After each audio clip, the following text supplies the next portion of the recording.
बात आज से कुछ 17 साल पहले की है। एक गांव में एक किसान रहता था। उसके 10 साल का एक लड़का था जिसका नाम जगदीश था। उस समय जगदीश की उम्र कुछ 8 वर्ष थी। पिता घर का खर्चा चलाने के लिए खेतों में काम करते थे। जगदीश भी इस काम में अपने पिता की मदद करता। जगदीश अपने पिता का सामान एक कच्चे मकान में रहता था। उसके घर के नजदीक की दौलतराम नामक सेठ का घर था। सेठ के भी जग्गू की उम्र का ही लड़का था जिसका नाम रघु था।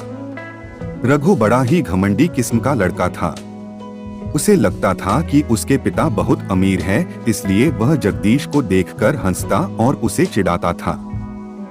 गर्मियों का मौसम था। कड़ी धूप, मई के महीने में सूरज आग उगल रहा था। इतनी तेज धूप में जगदीश और उसके पिता खेत में काम कर रहे थे। दौलत राम का लड़का बगीचे में बैठा आराम से रसीले आमों का मजा लेता। साथ ही वह उन्हें आम खाते हुए जग्गू को चिढ़ाता रहता। यही नहीं, वह आम खाकर झूठी गुठलियां जग्गू के घर में फेंक देता। इससे जग्गू को गुस्सा आता और वह भी उन गुठलियां को उठाकर वापस रघु के घर में फेंक देता। ऐसा कई दिनों तक चलता रहा और दोनों के बीच कई बार झगड़े हुए, लेकिन यह सिलसिला तो चलता रहा। एक दिन किसान ने जगदीश को कहा कि तुम आम की गुठली को वापस मत फेंको, तो जग्गू बोला, ऐसा क्यों?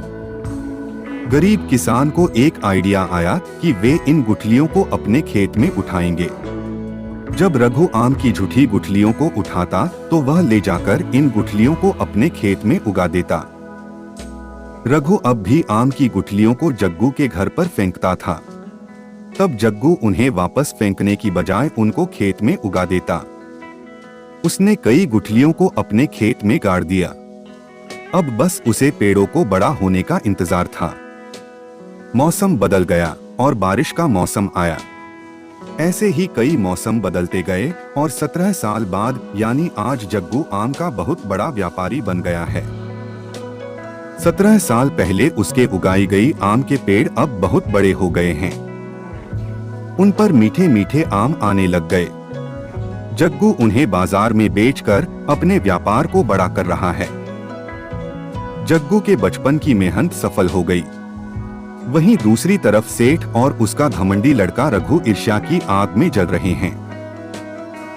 वे जो कुछ सालों पहले उसके ऊपर हंसते थे, वे आज उनके नीचे काम करते हैं। कहानी की सीख: कभी भी किसी की खराब परिस्थिति का मजाक नहीं बनाना चाहिए।